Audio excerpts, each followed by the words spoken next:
Okay बच्चों, तो हम लोग स्टार्ट कर रहे हैं जीरोथ लॉ। थर्मोडायनेमिक का ये लॉ है जीरोथ लॉ, और ये जो लॉ है ये हमें टेम्परेचर को डिफाइन करता है। This law stated definition of temperature, ये टेम्परेचर की डेफिनेशन हमें देता है। अब आपके पास देखिए ये तीन थर्मोडायनेमिक सिस्टम है। मैंने आपको पहले भी बताया था, थर्मोडायनेमिक सिस्टम का मतलब है जिस सिस्टम के बारे में हम प्रेशर, वॉल्यूम और टेम्परेचर बता सकें उसे थर्मोडायनेमिक सिस्टम कहते हैं। तो ये एक अलग से थर्मोडायनेमिक सिस्टम है ए, मतलब इसका अलग से कोई प्रेशर है, अलग से वॉल्यूम है, अलग से टेम्परेचर है। ऐसे ये भी एक थर्मोडायनेमिक सिस्टम है और ये भी एक थर्मोडायनेमिक सिस्टम है। यहाँ तीन थर्मोडायनेमिक सिस्टम है। और ये जो थिक वॉल्स है ना, ये एडियाबैटिक वॉल्स हैं। एडियाबैटिक वॉल्स का मतलब इन वॉल्स से जो हीट है उसका एक्सचेंज नहीं हो सकता। मतलब यहाँ पर जो भी हीट है और बाहर जो भी हीट है वो आपस में एक्सचेंज नहीं हो सकती। तो ये हीट को अलाउ नहीं करती है वॉल्स। तो ये जितनी भी थिक वॉल्स हैं ये एडियाबैटिक वॉल्स हैं। और ये जो सिंगल वॉल बनाई है डायाथर्मिक वॉल है। डायाथर्मिक वॉल का मतलब होता है इसमें हीट का एक्सचेंज हो सकता है। तो ये हमें कहता है कि मान लीजिए दो सिस्टम है थर्मोडायनेमिक ए एंड बी, वो सी से अलग से थर्मल इक्विलिब्रियम कंडीशन में है। सी से अलग से मतलब ए और सी आपस में थर्मल इक्विलिब्रियम स्टेट में है, बी और सी भी आपस में थर्मल इक्विलिब्रियम स्टेट में है। थर्मल इक्विलिब्रियम का मतलब हीट एक्सचेंज नहीं हो रहा है। हीट एक्सचेंज नहीं हो रहा है। हीट एक्सचेंज तब नहीं होता है जब टेम्परेचर इक्वल हो चुका है। इसका मतलब इसका टेम्परेचर और इसका टेम्परेचर इक्वल हो चुका है। Similarly if these are in thermal equilibrium, इन दोनों का टेम्परेचर भी इक्वल हो चुका है। तो ये स्टेट है कि अगर दो थर्मोडायनेमिक सिस्टम अलग से किसी तीसरे थर्मोडायनेमिक सिस्टम के साथ थर्मल इक्विलिब्रियम कंडीशन में है तो वो आपस में भी थर्मल इक्विलिब्रियम स्टेट में होंगे। मतलब अगर ए सी से और बी सी से थर्मल इक्विलिब्रियम स्टेट में है तो ए और बी आपस में भी थर्मल इक्विलिब्रियम स्टेट में होंगे। मतलब यहाँ पर अगर एडियाबैटिक वॉल को हटा के हम डायाथर्मिक वॉल कर दें तो इनमें हीट का एक्सचेंज नहीं होगा। तो ये सिस्टम हमें ये कहता है कि अगर दो सिस्टम अलग से किसी तीसरे थर्मोडायनेमिक सिस्टम के साथ थर्मल इक्विलिब्रियम स्टेट में हैं तो वो आपस में भी थर्मल इक्विलिब्रियम स्टेट में होते हैं। This is zeroth law of thermodynamics. It means it defines temperature. Thanks. Okay, तो फर्स्ट लॉ ऑफ थर्मोडायनेमिक हम लोग कर रहे हैं। फर्स्ट लॉ क्या कहता है, अगर मान लीजिए आपके पास कोई भी थर्मोडायनेमिक सिस्टम है। थर्मोडायनेमिक सिस्टम का मतलब जिसका प्रेशर, वॉल्यूम और टेम्परेचर हम लिख सकें और उसमें आइडियल गैस फिल है, उसे थर्मोडायनेमिक सिस्टम कहते हैं। अगर ऐसे सिस्टम को हम किसी भी तरह से कुछ हीट देते हैं, मान लीजिए आपने इस सिस्टम को DQ हीट दी, तो ये जो हीट है वो क्या क्या काम कर सकती है। वो इसकी एक तो इंटरनल एनर्जी बढ़ा सकती है, दूसरा ये सिस्टम एक्सटर्नल वर्क कर सकता है। और इनको हमने अलग से वीडियो नंबर 1 में कैलकुलेट किया था। तो complete statement heat given to a system is equal to change in internal energy of the system. और इंटरनल एनर्जी का फॉर्मूला हमेशा XCV/dt होता है, X नंबर ऑफ मोल्स है, और dW का मतलब इंटीग्रेशन V1 से V2 PdV। इसका मतलब अगर कोई सिस्टम अपना वॉल्यूम इंक्रीज कर रहा है तो वर्क डन होगा, और वॉल्यूम इंक्रीज नहीं कर रहा तो वर्क डन नहीं होगा। अब इसमें एक साइन कन्वेंशन भी आता है।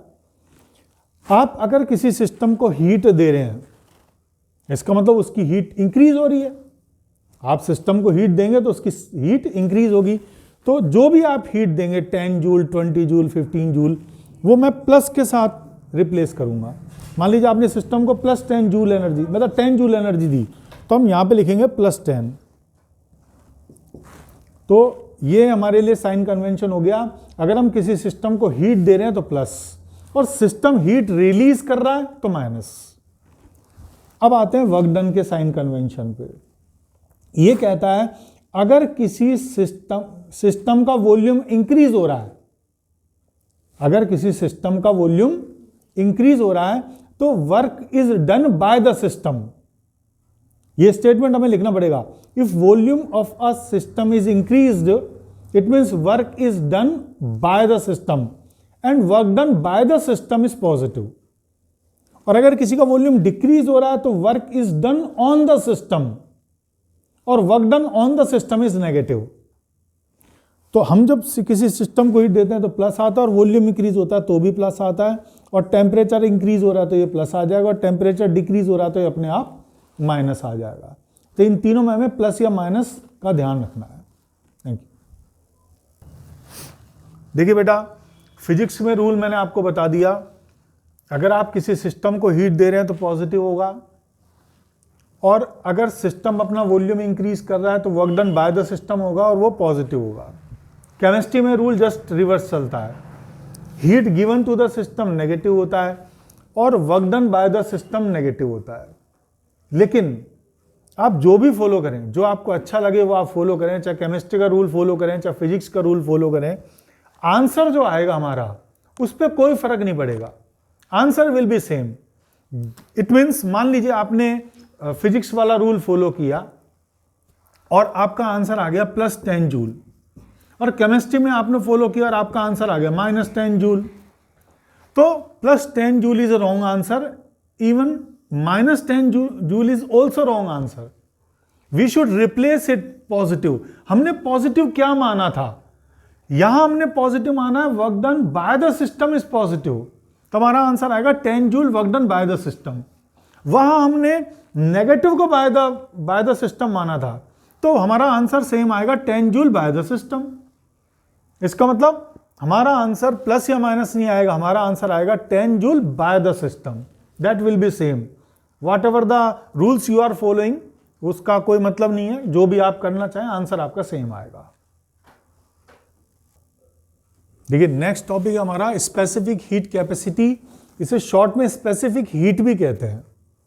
स्पेसिफिक का मतलब होता है constant, fix amount of heat is provided, हम फिक्स एनर्जी दे रहे हैं, हीट मतलब एनर्जी दे रहे हैं फिक्स।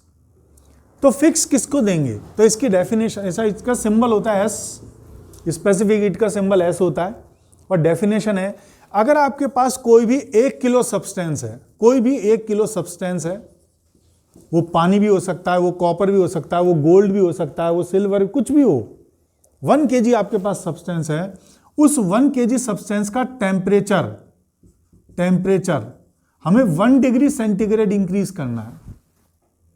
अब ऑब्वियसली अगर आप टेम्परेचर बढ़ाना चाहते हो तो आप उसे हीट देंगे, तो हम 1 डिग्री सेंटीग्रेड के लिए जो हीट देंगे वो फिक्स होती है, उसे उसकी स्पेसिफिक हीट कहते हैं। फिक्स हो गई ना, फिक्स 1 किलो फिक्स है, 1 डिग्री सेंटीग्रेड फिक्स है, तो हीट भी फिक्स हो गई एस।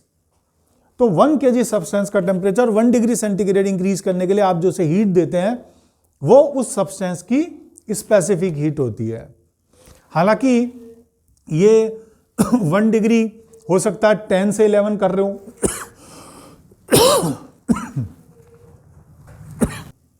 देखिए जो 1 डिग्री सेंटीग्रेड हम टेम्परेचर ले रहे हैं, 1 डिग्री सेंटीग्रेड हम इंक्रीज कर रहे हैं, हो सकता है उस सब्सटेंस का टेम्परेचर 10 डिग्री सेंटीग्रेड से 11 कर रहे हो तो भी 1 का डिफरेंस आएगा, 15 to 16 कर रहे हो तो भी 1 का डिफरेंस आएगा, 14.5 से 15.5 कर रहे हो तो भी 1 का डिफरेंस आएगा। तो तीनों केसों में 1 का डिफरेंस आ रहा है, तो जो स्पेसिफिक हीट होगी इसकी अप्रॉक्सीमेट सेम होगी, अप्रॉक्सीमेट सेम होगी, मतलब जो वैल्यूज आएंगी वो लगभग सेम आएगी, लेकिन थोड़ा बहुत हल्का फुल्का फर्क पड़ सकता है अलग अलग सब्सटेंस के केस में। जैसे पानी की मैं बात करता हूं, अगर पानी है आपके पास में, 1 किलो पानी है आपके पास, और आप उसका टेम्परेचर 14.5 डिग्री सेंटीग्रेड से 15.5 डिग्री सेंटीग्रेड बढ़ा रहे हैं, तो आपको उसको ठीक 1000 कैलोरी एनर्जी देनी पड़ेगी।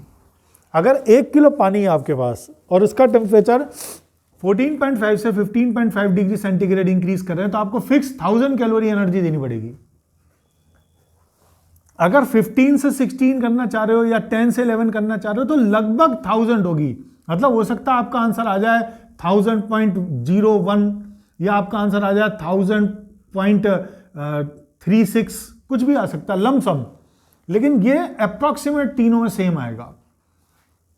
इसमें फिक्स 1000 आएगा इनमें लगभग 1000 आएगा। तो खास डिफरेंस फर्क मतलब खास फर्क नहीं पड़ता, इसलिए हम इस फैक्टर को इग्नोर कर देते हैं। हमारा 1 डिग्री मतलब 1 डिग्री चाहे कहीं से कहीं भी इंक्रीज हो रहा हो। तो हमें एक चीज का ध्यान रखना है कि कोई भी डिफरेंस हो, डिफरेंस 1 डिग्री सेंटीग्रेड आएगा। अब आपका 1 किलो सब्सटेंस नहीं है, m kg सब्सटेंस है,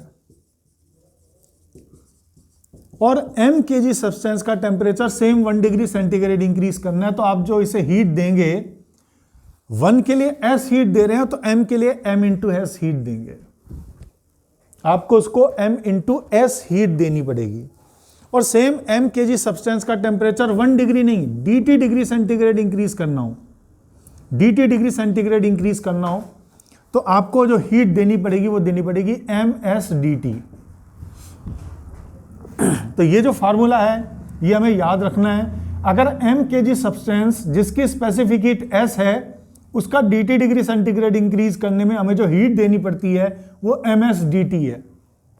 again I am repeating, m kg substance जिसकी स्पेसिफिक हीट s है, उसका temperature dt degree centigrade increase करने के लिए आप जो से हीट देंगे वो ms dt होगी। मतलब आपने हीट जो दी उससे क्या हुआ, उससे टेम्परेचर इंक्रीज हो गया। Thank you. ओके बेटा, तो ये लेटेंट हीट हम लोग डिस्कस कर रहे हैं।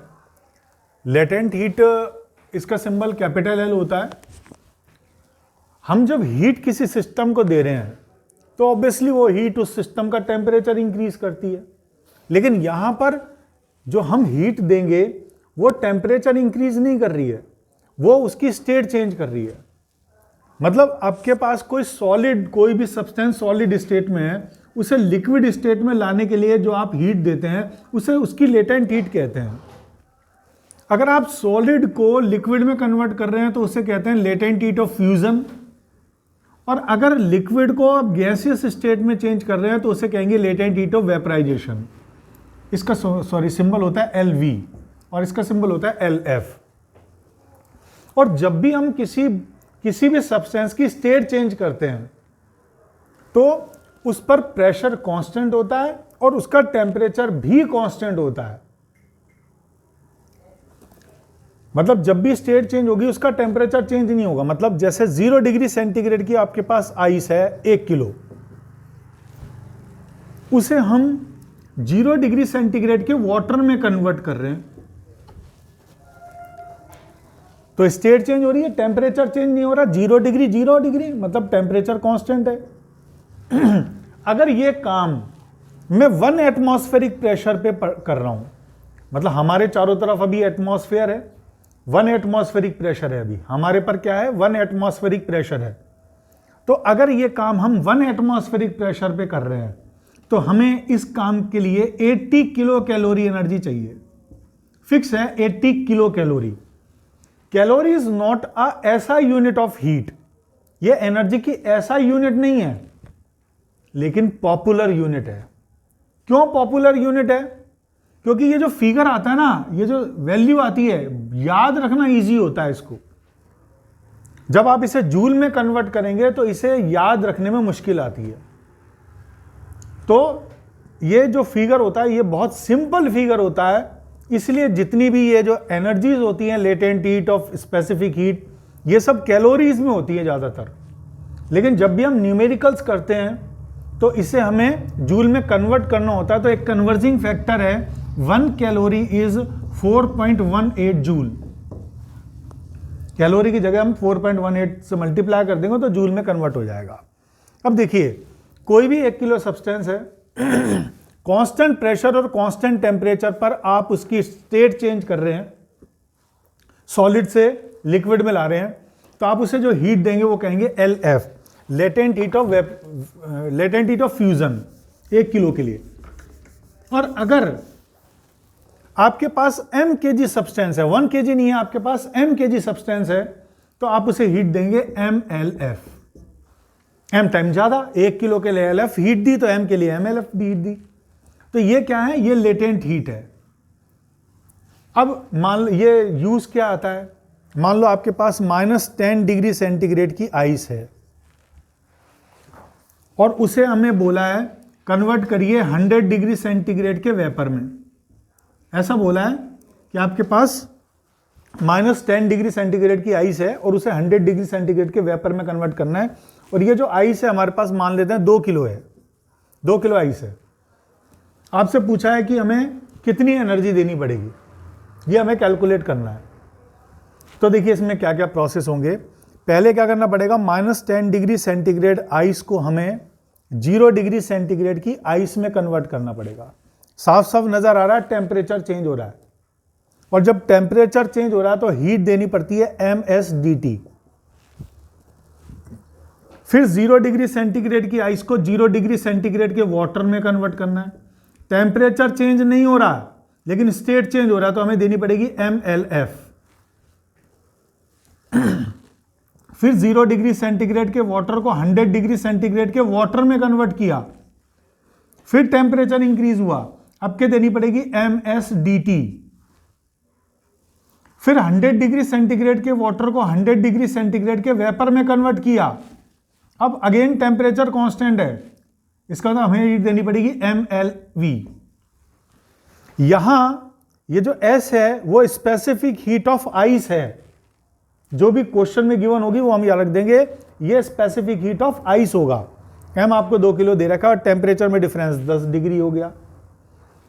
MLF ये latent heat of fusion of ice है, जो भी हमें क्वेश्चन में गिवन होगी।